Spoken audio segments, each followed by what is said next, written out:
have made a choice. The people of Ghana have made a choice, and the choice is about the fact that equal representation is given to the two major parties who contested the elections, the NDC and the MPP. So we have 137 members of the MPP and 137 members of the NDC. Am I being heard? Yes, please. Yes, please. Okay, very good. Yeah. Now, the issue now is to look at how this very first experiment or experience in our parliamentary democracy begin to feature in how development takes shape in Ghana. First of all, let us look at parliament as a whole. If I ask you or any ordinary person, you may be a little better enlightened. But if I ask an ordinary Ghanaian, what is a member of parliament? Would you vote for a member of parliament the next time? Many of them will say, yes, I'll vote for him. Reason I'll vote for him is that the last time my daughter was going to school, we didn't have the fee, and he was able to pay the fees. Others will say, oh, the last time, my motorbike had a puncture, I didn't have money, I called him, he sent me money. Now, so the implication here is that members of parliament will have to give personal services to people before they can be seen as members of parliament and can be voted for. In another instance, another will say, well, the last time we had a funeral, he came to donate a coffin or he came to donate some money. Now, but that's not exactly what a member of parliament should do. We know that members of parliament represent the interests of the people, also represent the nation as a whole when they are in parliament. In order to understand what the member of parliament, who is also called the legislature or a lawmaker, in order to understand their function, you will have to understand the functions of the legislature in general, parliament as a general. What does parliament do? What is the representation of parliament in our constitution? If you look at the Constitution of Ghana, the member of parliament is largely a lawmaker, and for the oversight function of the Parliament of Ghana, it is meant to oversee the effective implementation of our laws, the policies that are before us as a nation, and the programs a government is able to articulate to the people. We represent our people in parliament. They also, as parliament, it also does scrutinization of our budget. If the budget is brought every year, we approve it for the government to go and operate. So in order for us to know that this budget really signifies development to our people, tackles the issues of our development, we do what we call scrutinization of it. We put it down, look at it in and out, and then advise on the way forward. So apart from all that, we ensure that there's transparency, there's accountability in public spending. When they spend the money, the government spends the money, we make sure that it is spent with a lot of transparency. People can see what you are doing. And apart from seeing what you are doing, we also make sure that you account for every single peso you spend. So Parliament is very essential in making sure that we keep the public purse without it being consumed by government people. But sometimes when all these things are done, it's still important for us to monitor to see that the right things are done. So we have a lot to do as a functional member of legislature. So if we look at what I have just presented to you, it will be easy for you to understand what the member of parliament should do. As a role, you will have to definitely strive to perform your functions as mandated by the Constitution. We do the oversighting, as I explained to you. We do the financial control, as I explained to you. We do representation of our people. And then inside Parliament, we do deliberations. An issue comes out, we all speak to make sure that we truly represent our people. So the role of Parliament, a member of Parliament, is multifunctional with a host of responsibilities to play, including responsibilities to their electorate as elected representatives. We help, sometimes we go there, try to point out certain development issues and get our people to be involved to be part of the development process. It is critical that certain areas, if there's nobody to point out the issues that are there that need to be developed, nobody would know. So the members of Parliament are there. Now, underneath all this, we now have, if you understand the members of Parliament, the nature of the Parliament of Ghana, you have the majority party and you have the minority party. In the case of this present constitution, we have equal representation of the minority and the majority. Now, what it does tell us is that none of them, as a group, can take a decision for the rest of us. In Parliament, majority membership, that is 50% plus one of members, can often take day-to-day decisions for the rest of Parliament. Approval of budgets, approval of laws, signing of agreements, and et cetera, et cetera. You can have 50% plus one taking that decision.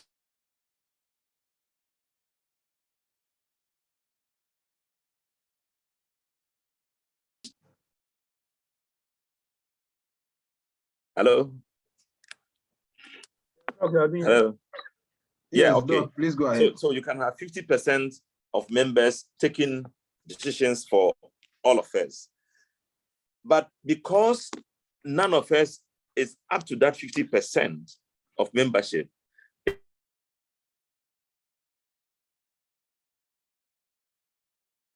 is what being a hung parliament, what we know or what we used to do long before this can no longer be the case. It used to be that if, let's start from John Dramani Mahama. If John Dramani Mahama wanted anything done for his, any agreement passed in Parliament, he would just call the majority leader and say, look, please talk to your people. We want this thing passed. So they should work hard to get it passed. Then quickly we will come together, because we form the majority of members in Parliament, we would come together and get it done. In the case of the MPP, it used to be that just in the last Parliament, the 7th Parliament, if there was an issue, an approval of a budget which used to go without anybody noticing, there was debate, but then approval of it was not a problem. The President, Nana Akufo-Addo, would just call the majority leader and say, look, kindly get this thing done quickly, because we have to beat the time. We need this, we need a budget, and we need an agreement. Levy, please hurry up, we want to get it passed so that we can start mobilizing money. And then they will just pass it. Now in the hung parliament, I'm not going to talk about the challenges we face in the hung parliament. The big challenge we face in the hung parliament is that it is no longer a sure way for the majority side of parliament, for any side of the parliament to say, I'm going to do this, and then it will happen without consultation with the other. In other words, the people of Ghana have imposed on us the need for us to have a discussion, to have an agreement, to have transparent discussions over issues, so we can often and always come to a meeting point, so that the ownership of projects, ownership of programs, ownership of policies and laws can no longer rest in the hands of only one party. It is now an incumbency for the ruling party to have a discussion with the minority party, and then there will be an agreement. It is not a choice by any one person. It is the wish and desire of the people of Ghana, reflecting on the kind of votes that took place and the equality of the members of parliament that exists, without each of them reaching the 50% number. So the big challenge you now have is that it is not possible to run through programs without consultation. And once we are not used to that, if you are a party and it becomes a problem. They bring a program, they are not getting the support, they are not having the discussion, and they will want to make sure they succeed in the enterprise of getting a bill passed, getting an agreement, and getting things done the way they used to know it. And then once you do that, and you are facing a problem, the alternative is, okay, let's ignore them. Well, the speaker is not there, the deputy speaker is there. Let the deputy speaker also vote because he's also a member of parliament, contrary to the provision in the constitution and in our standing orders. And that brings about conflict.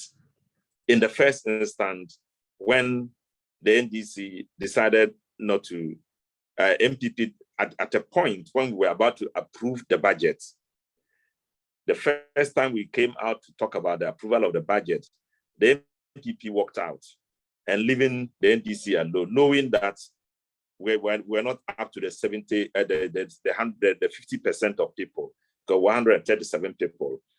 And then the NDC decided that, look, we are not up to that. But these people who walked out all signed in. And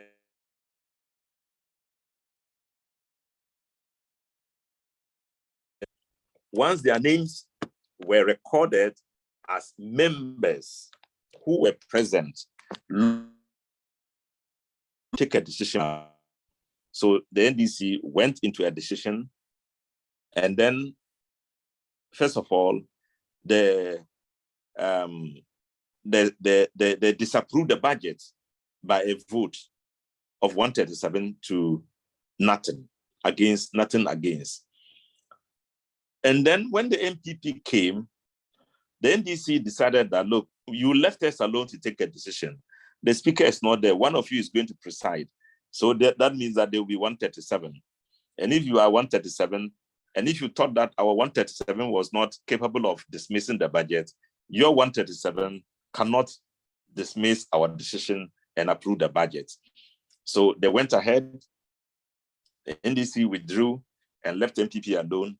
And what did they do? Because of the big challenge of the hung parliament, their 137 could not accept the budget. Because in the case of the NDC, they came and they left, but they were counted as people who attended parliament. In the case of the MPP, NDC never came at all. So they virtually were 137 plus the independent member. So the first deputy speaker sat as a member of, as the speaker, and then in the voting, only the 137 people voted. The first deputy speaker, who according to law and according to the standing order, who should not vote because he was a presiding officer, decided to cast his vote, contrary to the law. So the big challenge came. Is that approval? Was it logical? Was it legislative? I mean, was it legal? Could it stand the test of time? And that was a big challenge. So the problem then existed. And then in the third meeting, NDC was present, MPP was present. Let us assume that the first, what they did also could work. That they said, well, if 137 rejected a budget, we too 137, we said we don't reject it and we approve it. Okay, NDC decided that, okay, let's allow that. The most important thing you want is to pass the e-levy. So the e-levy came. NDC was there, MPP was there. The first deputy speaker was presiding. NDC was determined to vote against it. MPP was determined to vote for it, but they'll be short with one person. That one person was a presiding officer, which by law cannot vote. But in the presence of the NDC, he decided he was going to vote. And that brought about the scramble, the upheaval, the disturbance, the hustle you saw on the floor of Parliament, unfortunately, which we all apologize for. So that was a big problem.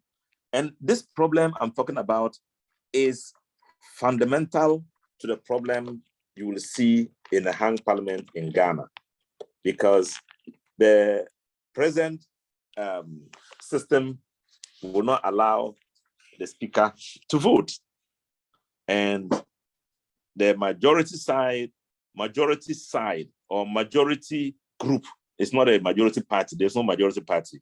But because the speaker, the second deputy speaker, who is an independent member of parliament, decides to vote on the side of the MPP, we call them a majority group.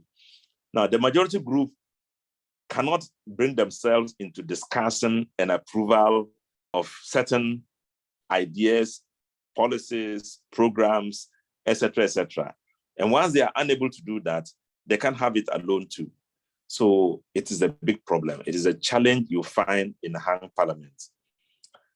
The first challenge we have in this hung parliament was the election of the speaker. For the first time, the president cannot nominate somebody and be sure that the person was going to be the speaker. The president nominated a speaker, and then the minority also nominated a speaker. The minority person won, which was unheard of in the history of the 1992 political dispensation. So it is another challenge you will find in a hung parliament.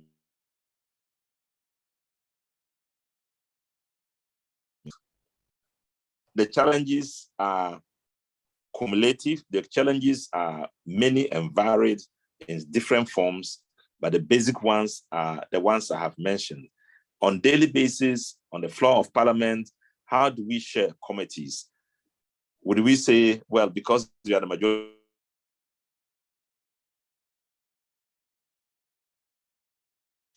because you will not be allowed to have it. So on committee levels, decisions taken at the committee levels, if you have 10-10, it means that you can't have a decision taken because you may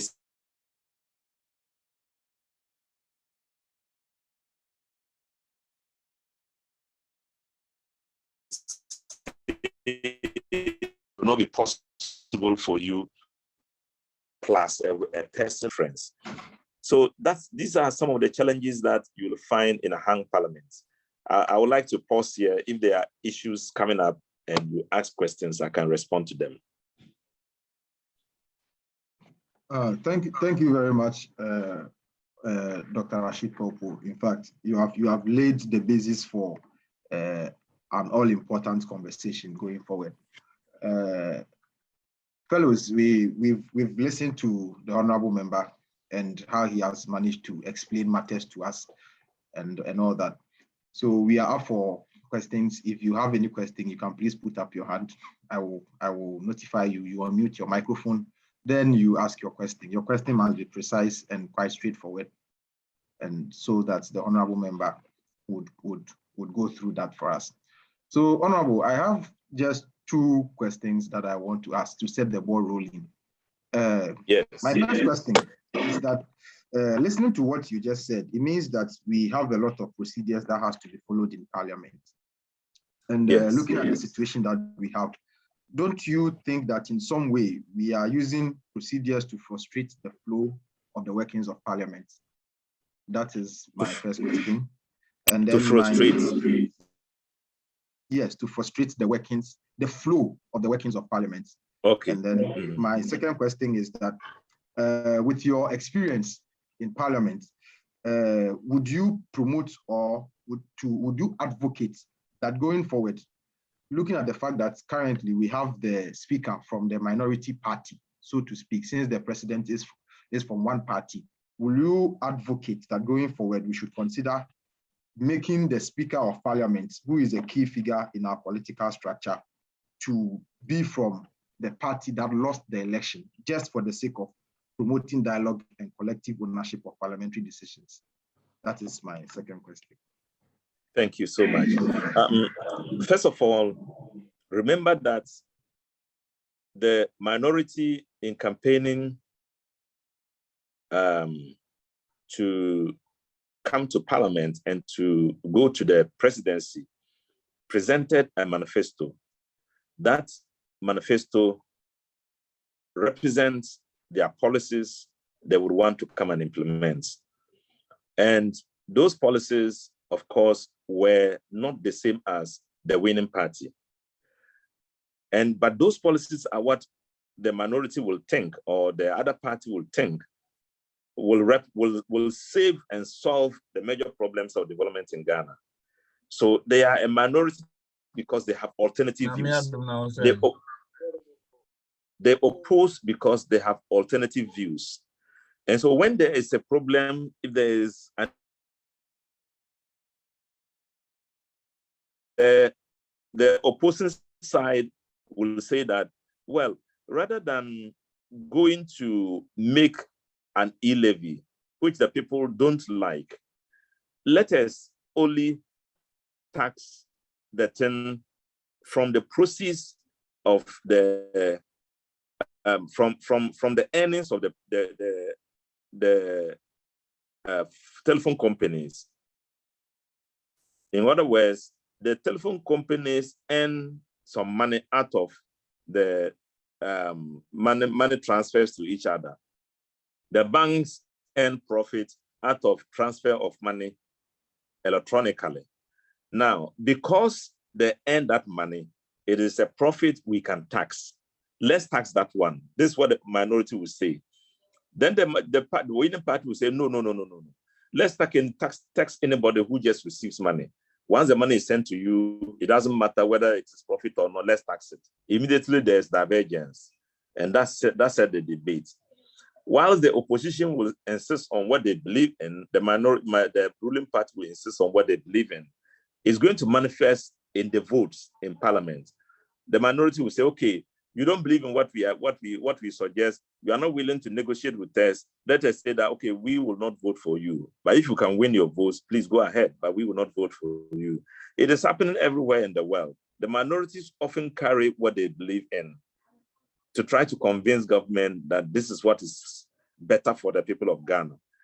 Often it disrupts the flow of information, the flow of the government having its way. If it disrupts it, the purpose is not to frustrate government, but the purpose is to hold government to their responsibility and then also to project the views of the minority as partners in solving the problems of the development of Ghana. The reason why they must listen is because you are equal in numbers. The people who voted for you are the same people who voted for me. And if they are 50-50 or 30-30, yeah, we have 30-30. So 30%, 9% here, 49% here. So which one is the one they take? If you take this one, you have frustrated the views of another 49 people. So the idea is to come together and talk, which is else in the world. You cannot come, then there's a problem. If there's a problem, it is not frustration. It is because of a hung parliament, and it's a big problem. Whether this situation of, would germinate ideas which will be better than before will depend on how cooperative the two of them are to each other. I wish that the government can always have its own way, if those ways will help the people.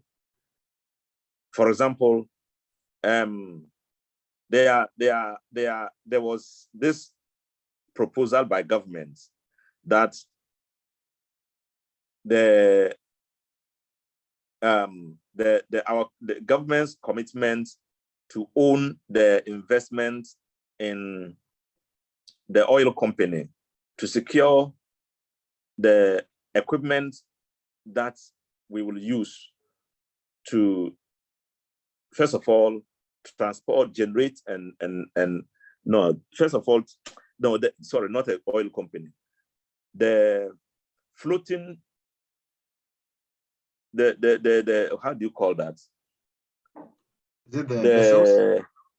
Pardon? The vessel, the the floating, the vessel that was we bought from Korea. We bought from Dubai. I've forgotten the details. We bought it because it is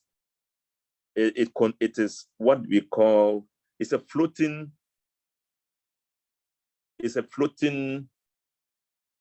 energy storage system, which is capable of transmitting or getting about 20% of our energy needs in the country.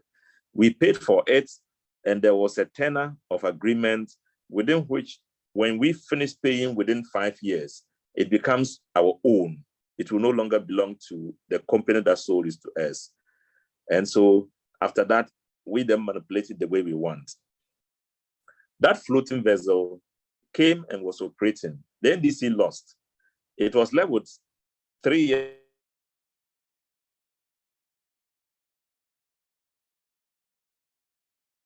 came, decided that they will extend the period of ownership of the company for another 5 years. So you would have seen it. You will now pay more and get the company still in control of the thing. Now, if the NDC did not come out to say, no, it will to be a cheating to the people of Ghana, that would have been what would be happening now. But we insisted and said, look, it's left with 3 years. How can you now add 5 more years to the 3 years and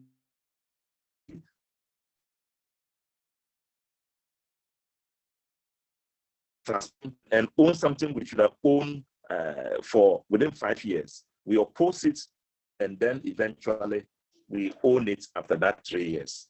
So ideas coming from government will not all the time be in the best interest of the people. Sometimes it's against the interest of the people. That is why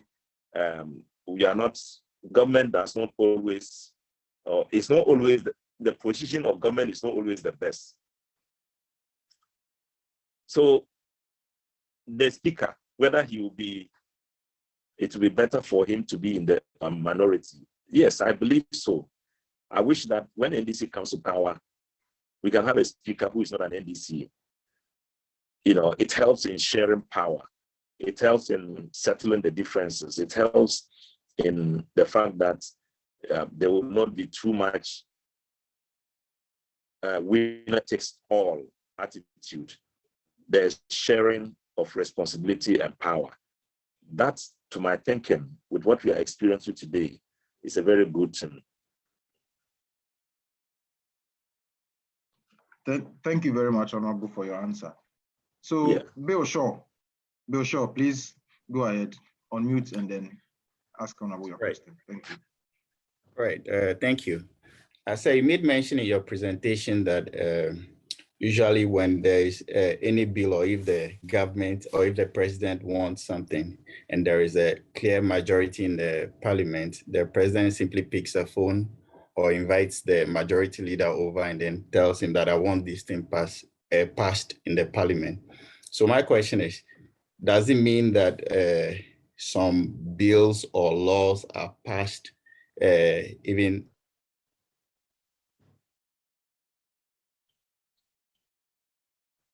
Hello.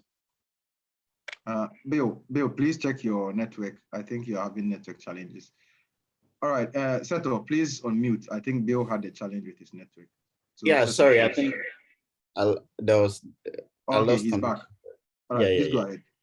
Yeah, so please, my thing is, so does it mean that votes in parliament have always been what a particular leader or president wants and not what the general public wants? Maybe like what is going on currently, like the e-levy thing. It is clear that the general public doesn't want this thing to be passed. Doesn't mean if the current government had a majority in the parliament, it would have been passed even at the rejection of the general public. And also another question is, I'd like to know, shouldn't the MPs consult with their constituents Okay. Hello.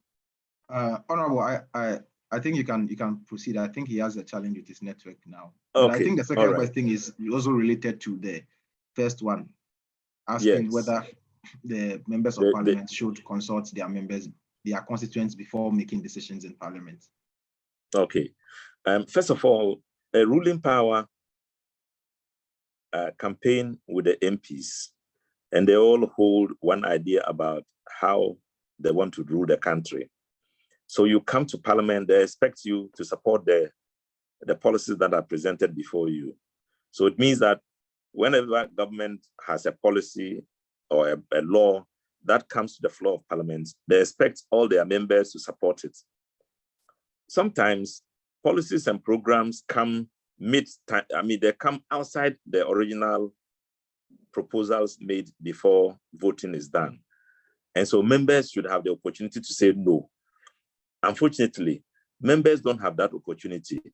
They often will whip you into saying that, look, this is our government, let's support them, no matter what happens. So essentially, you don't go consulting your people before you vote. It's like your people have already given you the green light to support government. So that's what actually happened in the history in the Parliament of Ghana. Once the president and his cabinet bring something forward, it does appear that, well, that is the way to go, let's support it. And then they will often support it. And so consultation with the public, often, by your constituents, your consultation with your constituent doesn't often come before you do the approvals.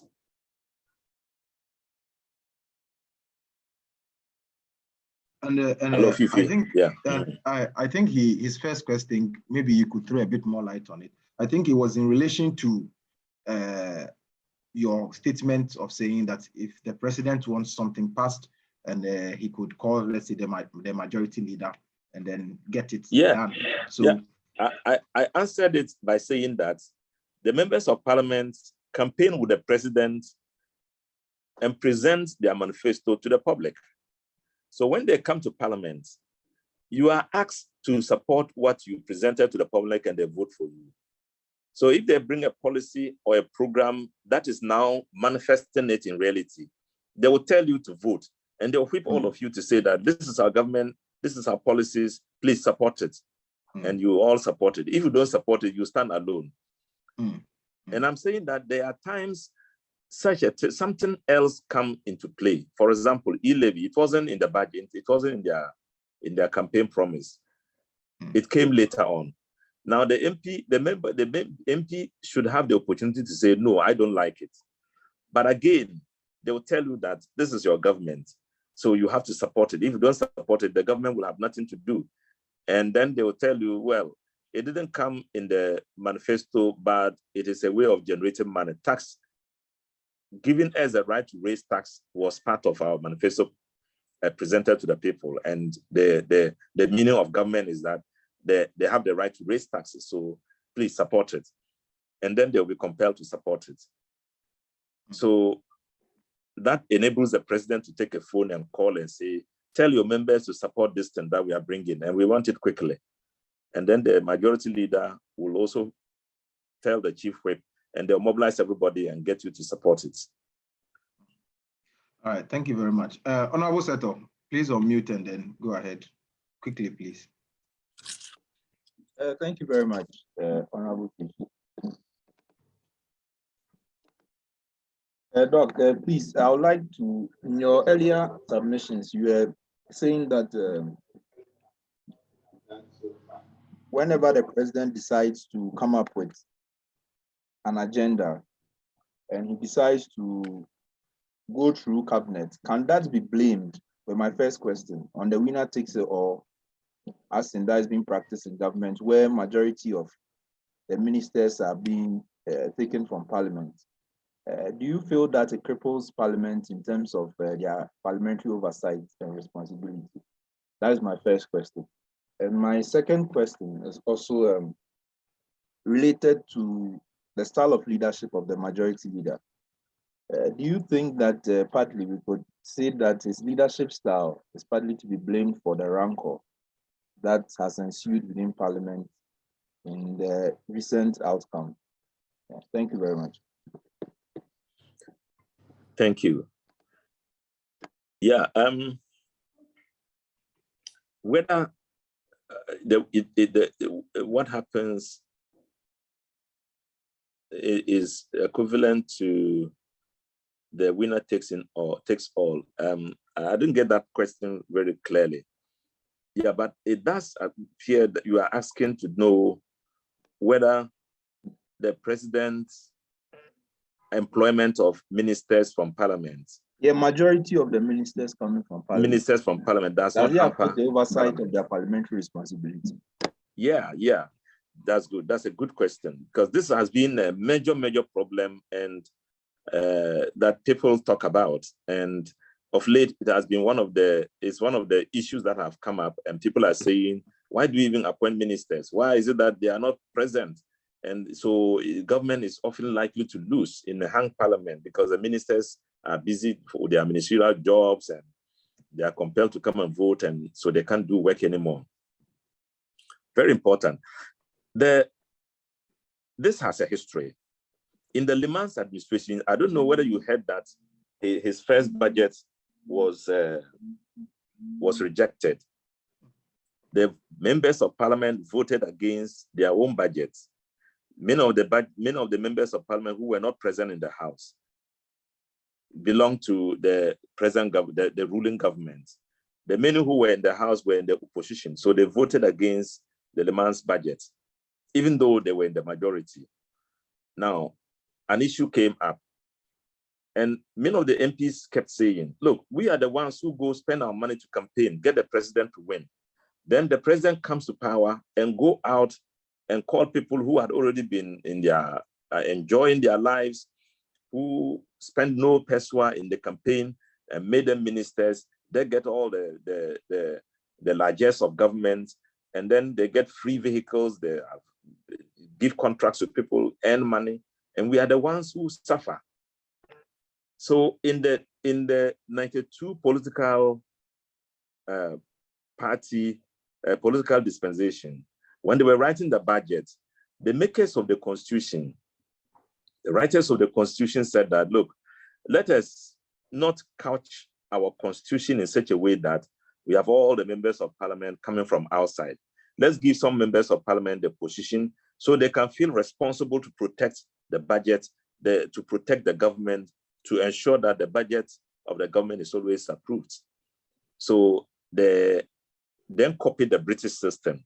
The British system, which is the ministerial system, makes all members of parliament, all of them, all ministers, they appoint all ministers from parliament. If you are a British and you are not a member of parliament, you can never be a minister. So all ministers in the British system are appointed from inside parliament. The Ghanaians decided that, look, let us not let all members of parliament become ministers. Sorry, let us not make all our ministers come from parliament. Let's do it halfway. The American system, which allows all members of parliament to come from outside parliament, let's do 50% of it, or less than 50% of it, 49% of it. And let's take 51% of people from inside parliament, so that parliament will feel responsibility of government. And that's why what we did, so that it becomes a joint responsibility to carry out government business in parliament, ministers and members of parliament. That's the history of it.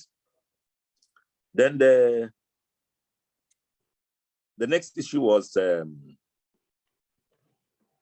majority leader's leadership style. The leadership style of the majority leader. Yeah, the majority leader is a very good leader. He has a lot of experience. What is about him is that he's a typical fighter.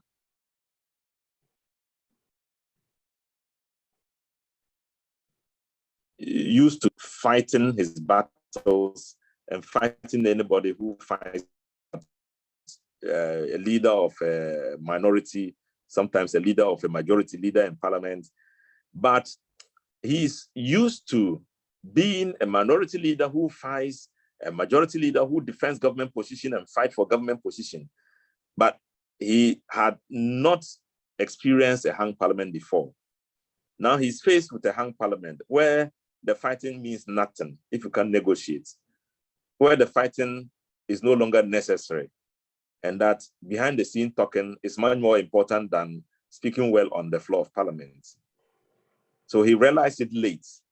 By the time he realized that, there had already been some conflicts in parliament and some fighting without enough external negotiation and compromises. That's how come he lagged behind in the midst of the challenges we are facing today. Otherwise, I would always say that he's a very good opposition leader, but presently, not a very good negotiator in the enterprise.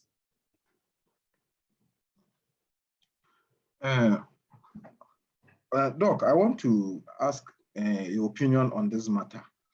There is this allegation against the members of parliament that we have in our country, that people say that members of parliament are often extremely party-driven, to the extent that in several cases where they do not agree as a matter of principle to things that come up in parliament, they still have to succumb to party lines.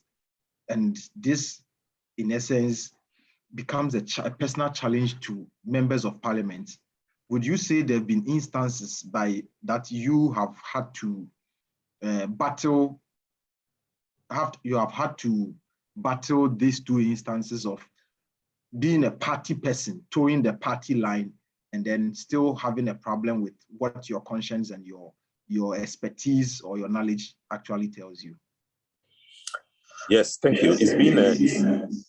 It's often a conflicting situation. Sometimes an issue comes up. For example, at this very moment, you have members of the majority side who don't like the e-levy, but they cannot come out to say they don't like it. It used to happen also in the last parliament. So consciously, you have people who want to believe, who want to act according to their conscience.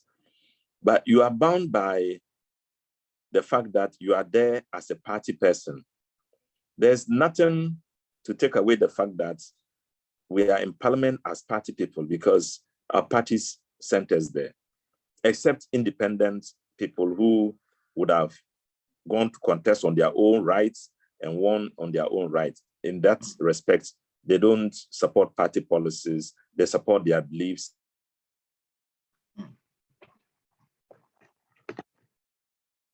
I think is right for the people.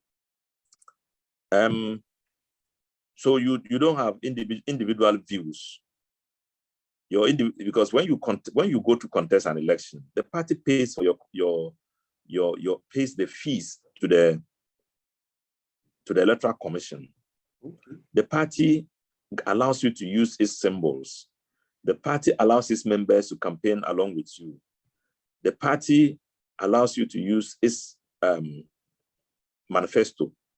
So you can't come and then decide that you are going to vote according to your conscience. It wasn't your conscience that contested elections. It was your party that contested elections. So essentially, you might have something that is against your particular idiosyncratic views about an issue, but you'll be compelled to vote according to the party policies. Wow, interesting. So we have a few more minutes. We'll be closing quite soon, so we will give space for a maximum of 3 questions. I can see 2 hands up. Bill Shaw is back again with Thompson on. If you want to ask another question, you quickly have to join so that I make a decision as to who I'm adding to it. Okay, so I've seen Ejapuku Bakufi. Seto and Bill, I may have to skip both of you. Oh no, my question is the follow-up question to my earlier question. It's just brief. It's nothing set of too elaborate. I beg you, because of time, let me move to Thompson. So Thompson, please unmute and then ask your question. Okay. Thank you. Thank you. Thank you very much. Honorable Doctor, thank you so much for the great insight. I want to ask, with this issue of e-levy, right, is the issue of the opposition party, is it about the yeah, I can hear you, please. or is it about the e-levy or about the fact that when this e-levy is being passed, then it's open doors for good negotiation of loans and other stuff from IMF? Because I've heard other, opposition parties saying that if this thing is even passed, when they come, they will cancel it. However, this, like in history, talk tax came. The same people who said they will cancel it, when they came, they didn't cancel it. So I want to know, is the issue about because everybody is going to be taxed on this e-levy, or there is something that is bad about the e-levy? Because if they add it to VAT, it still end up the same way. However, that will be for companies. But the Honorable companies, Thompson, thank you very much. I think your question is a bit clear just because of time. Sorry for cutting you off. Honorable, I don't know if you got his question really clear. Yeah, that whether we it's true that we will cancel it if it comes or something like that. Yeah, you see, the idea about the present policy is that the NDC says they are against it, and that if it is passed, they will cancel it when they come.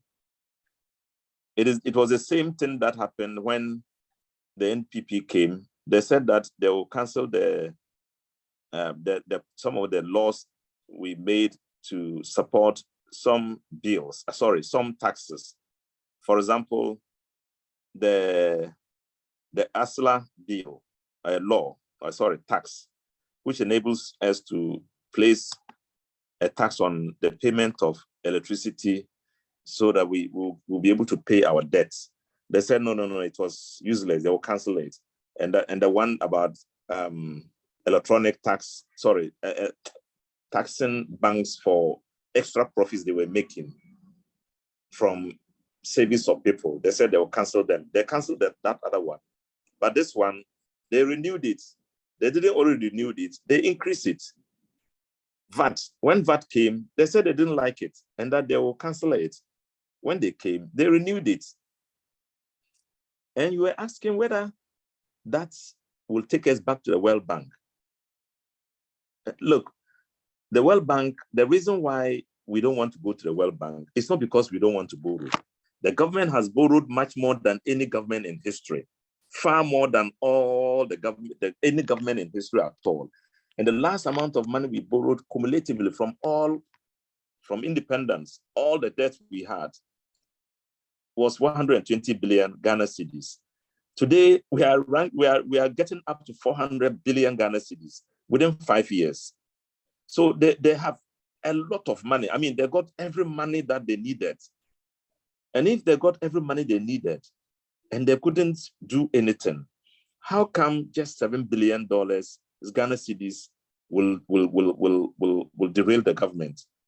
And they are saying that if they don't get that, they'll be compelled to go to the World Bank.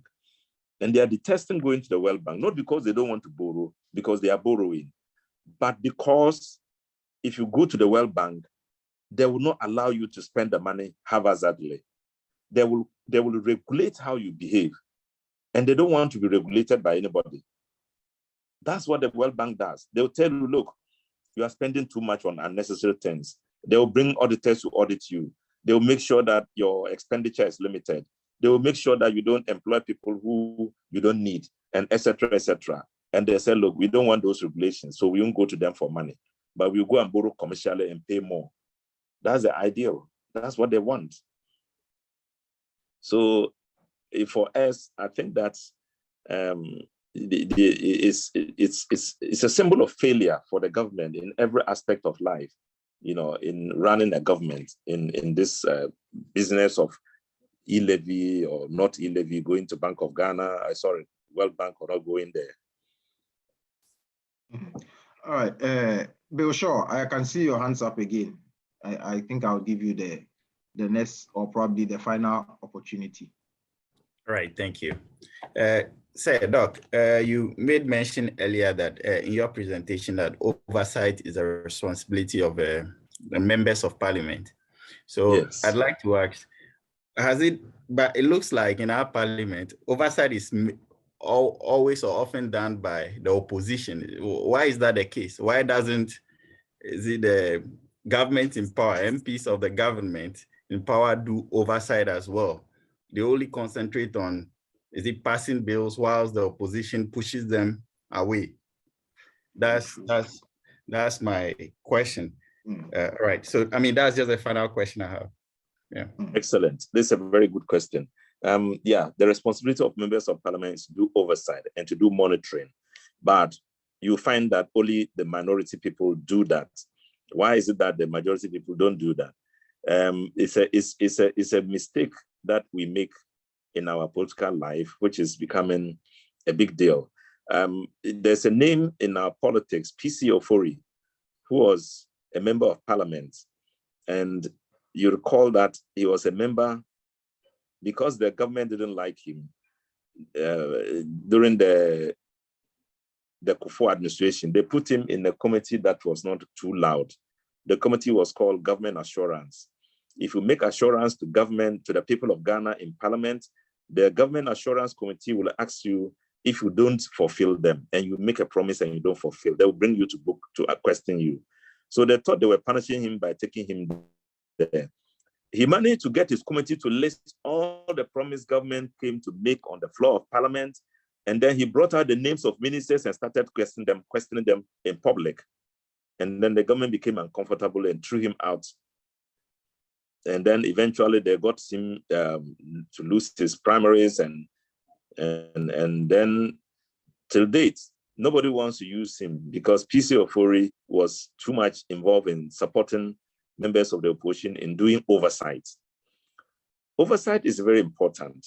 And why the rest of the members of parliament don't do it is because they feel that they will be exposing their government. And why would you not expose your government if they are doing wrong? It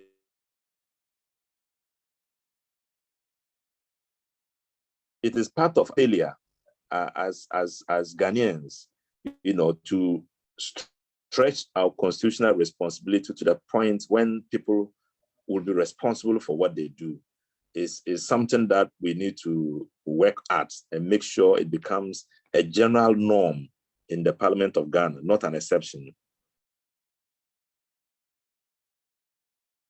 Honorable, I have my final question for you. It has just been sent to me by one member who does not want to be heard, but I will ask the final question. Now, the question says that we are having issues with our finances. It's very clear, and it did not start today. And looking at the lifestyle and how much Ghana spends on members of parliament and how small Ghana is compared to the number of parliamentarians we have, will you, as a long-standing member in parliament, commit to reducing government's expenditure on members of parliament just for the sake of the financial strength of the country? That is I'm answering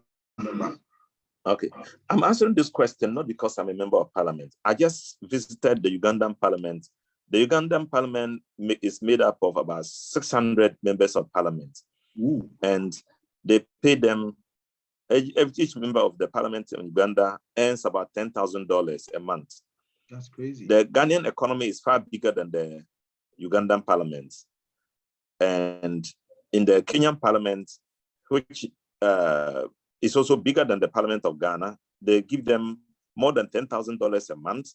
They give them houses and they give them other allowances, vehicles and the rest. In Ghana, in West Africa, the Ghanaian parliament is the least paid of $3,000 a month. And the cars given to members of parliament are paid back by each member of parliament. Right now, they deduct about 6,500 Ghana cedis from my accounts every year towards the purchase of a car, which I'm using. At the end of the 4 years, it's not as good as it is, but I would have paid for it. So it is the conception of people. It is a belief that we get much more than we deserve, but it's not true, actually. When you look at other parliaments, even in Mali, the Malian parliament is better than that of Ghana. Even in the Sudan, where they are fighting every time, their parliament gets more pay than that of Ghana. The Ghanaian economy is far bigger than the Ugandan economy. They get more service, they pay their members of parliament more. So essentially, parliament is the oasis of our democracy. If it is not there, our democracy will collapse. It is a choice we have to make. Either we take it or we leave it. When we leave it, there's no democracy in Ghana. So I think that we may have to bear with the responsibility of paying more to keep a parliament. But I don't endorse anything that will let members of parliament waste resources when we should use it to advance the cause of our development. Thank you very much, Honorable. And someone has sent me a private message. It looks like this question is bringing issues. Yeah. The individual is saying that currently we have UTAG having issues with government due to salaries. We have Ghana Medical Association also considering strike, all due to salaries. And some of these are highly trained professionals, highly skilled people. Considering the huge gap between their salary and that of the Article 71 holders, would Parliament consider restructuring the salary structure of the country and not place Parliament at a pedestal which is extremely far from the skilled labor in the country? That is the question. Well, you ask yourself, would you pay a graduate as an equal salary with an SS leaver? Will you? Not at all. Yeah, but again, will you pay a lecturer as equal to a classroom teacher? If you say no, yeah, it's because of the jobs they do.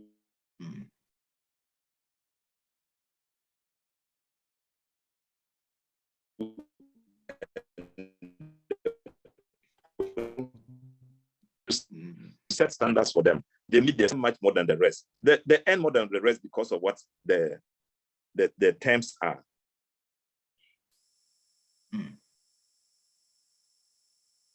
A salary as much as they are earning. You are reducing the parliament to the point where not many people will want to go in.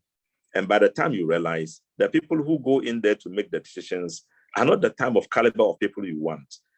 The assemblies don't pay their salary, their assemblymen. They give them small allowances. How many intellectuals go to contest at that level? So for anything you want, you make it attractive for people to come in. In the American system, if the members of parliament are not treated differently, you don't find people go in there, because you can't go in there and struggle to keep a family, struggle to rent a house, struggle to get a car, to travel to your work, to go to your constituency. Right now, as I'm talking to you, it is very painful to be a member of parliament. If you are a member of parliament of a place as far as where I come from, Wa Central, 720 kilometers from Accra, you go there,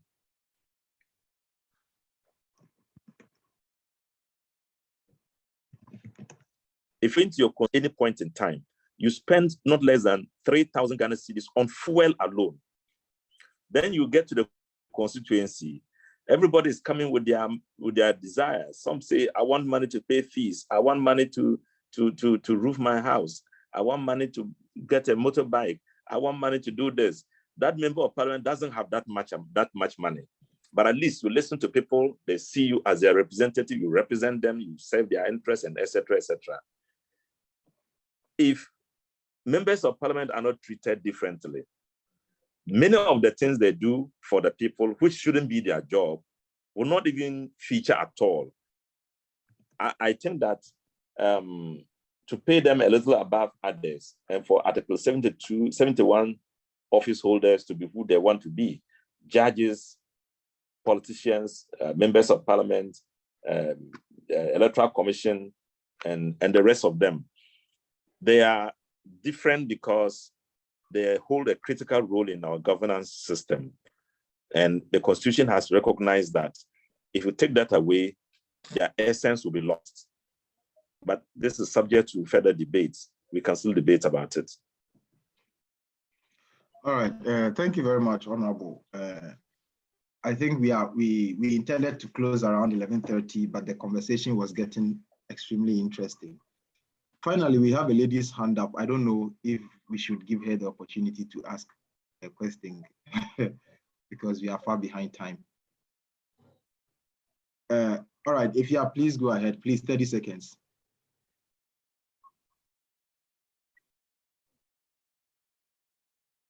If you are, please unmute and ask your question. 30 seconds. All right. Since Ifya is not unmuting, Honorable, please, can you give us your final words in all of this? All right. Is Ifya coming or I should come on? Ifya is not unmuting. So, okay. Honorable, please go now, ahead. My final word is to say thank you very much for the invitation. And let me say that I feel very, what do I say? I'm very happy to notice that as far as you are from Ghana, you know, there's still consciousness about what is happening here, and you have a desire to get to know more. And you've organized this program. Your leadership has done well, and I want to congratulate you for that. And I want to encourage you to keep searching to get to understand your country more, and also to get yourself prepared to come in and serve the way we are serving. Many of us are on the way out of government very soon. New young people, educated as you are coming in to do so, either as politicians or as public servants or private citizens doing your own work, but helping to advance the cause of development in this country. Your mind on it is paying off because it will help you one day in your knowledge of Ghana and what you can contribute to help the country. So I do appreciate and I thank you all. I wish you well. And let me wish Bernard well. I hear he's in the hospital. Mm. I wish him well, and I pray that he recovers very quickly. He was the one who contacted me on your behalf. Mm. And Fifi, let me thank you for being a good host. You did so well, and the rest of you, all the best. I wish you well. Mm. All right, thank you very much. But Honorable, before you go, we have a citation for you, which is going to be done by Lady Nanajwa. So Nanajwa, if you are on, you can please unmute while I project the citation. Okay, please, thank you. Please give me a minute. Okay. Thank you. So Nanajwa, there you go. Okay, thank you. Good evening, Honorable. Citation in honor of Honorable Dr. Hassan Rashid Palpou. The National Union of Ghana Students, China, wishes to extend our sincere gratitude to you for availing yourself as a special guest and facilitator for our program dubbed Contemporary Challenges in Ghana Hang Parliament and the Way Forward on 17th of February 2022. The program would not have been successful without you. We really appreciate the in-depth knowledge you have shared with us. Thank you very much, Honorable. It was nice having you and have the opportunity to learn all that we have learned today about a hang parliament. Do have a good evening. Thank you so much. Thank you so much, Ajua, and I appreciate it. And thank you all for this very kind approach to me. I am overwhelmed, and I appreciate it. Thank you so much. So, Honorable, this will be printed and then framed and will be delivered to you to your office in due time. Thank you. Please be expecting it. Thank you very much. So, thank you. Participants, we have basically come to the end of the show. We will now have to take the vote of thanks. So we call on Miss Millicent to give us the vote of thanks. So, Miss Millicent, if you are on, please take over. Millicent, are you around? All right, I think we don't have her around, so I would take the honors and then do it. So on behalf of the president of NUGS Wuhan, which is Barnabas Kudari, which unfortunately he was not able to join us fully because he is currently not so well. He's taking some medications from the hospital. So actually, we wish him all the best and we wish him well and a speedy recovery. So on his behalf and on behalf of the executives of NUGS Wuhan, we wish to say a big thank you to Honorable Dr. Rashid Palpou for his time. It's not easy finding time for probably more than 2 hours to be with us and for counting this program worthy of his time. We really appreciate that. We want to thank him for joining us and being very patient. We want to thank the leadership of NUGS-CHINA, which is the National Executive Committee, which is headed by Honorable Irene Koko. We want to thank the whole NEC for this program and for assisting us when we had the challenges. We want to thank the honorable organizer for providing us an alternative link when we had issues. We really appreciate that. And for all the other chapter leaders that joined us, we are much grateful. To all members that joined this program, we appreciate your time. We appreciate the fact that you've been patient and you did not give us much stress and much problems. Or we had issues. We want to thank you very much. So thank you all for coming, and may the good Lord be with us all. Ohene Jakun, Ohene Ajimai Opoku, would you do us the honor of giving us the closing prayer? Mama ya mompaye. Minim brofunti eba no se na Chama ode ma yenko flow maye. Mama ya mompaye. Enya nkopon ni abanke se yawe ene wudin. Woni alpha ni omega. Tumi nyina ewra nyankopon na so yeda wase. So am ye be hia mu ni atoto adwen. A efa Ghana ho. Na da chimpanifo nso so a ono di Ghana fo so. Ene sa school fo ni asuafo yi. Eno ti so ono to adwen no mo chimpanifo dia. Na da chi no rade na dia ba woni se wona woni enti prepare ya adwen na me yenye mpanimpa. Nipa e badwen oman Ghana ho. Na nkoye ye furo. Nkoye peseminkum. Na nkoye se how I don't mind Ghana so no, the money pan a best of the money pan so ye si so in Jima Yango won. Na say a kind bar at the Ayumiye Pepe yo neno quarry die, and then Yamisuro, Asu Ghana. Na Ghana so no Abbey or my uncle for passport, Mama Cohon visa. As a Duncan Yankopon ding, what do I am my immediate Yanunas and Yankopons Safi, Yesimun cover Bibiara, or Bibiara come as well than no more. Nakopon hu yema bono nyama ye sanso na mede NUGS mpanimfo ye president ene na be de akire ne wona aka ho bo ne nyina nakopon sase wo mo awo na mo so mo nkoka ne kadifo ho oman mu na omo han hyiren na sesaya ye pe no emra mesre so ama ye mpanimfo ndi Ghana so ene honorable Rashid Palpou obeka sa yese de ondo na be gira nakopon mo awo no ntimi nwina oman no ye ewo Yesu to dimti amen. Amen. Amen. Amen. Amen. Empire Radio, anointing, more fire. Amen. Amen. More fire. Thank you all for coming. We are most grateful for your time. Amen. Joseph Lanjo. Thank you very much. Dominic Abidje. Okay. Is Honorable still with us? Honorable Gusishana, maybe we catch I'm always listening to you. Send me Roko. Me who Dominic Abije, Ejapo Kuba, Akilu, Bafo, Bioshaw. Bioshaw, thanks for your questions. Akilu. Me who Brown, Judith. Aikai, thank you very much. Yes. Pakistan. That's Akilu's father. Oh. Akilu. Oh, really? Akilu, then you are welcome. Your father is a big man. We have Eben Nixon, Nikwe, Dominic Yelezume, Ifya Ima, Fila Gabi, Jehoshaphat, Kwame, Linda. Fila say. And I feel like I didn't come.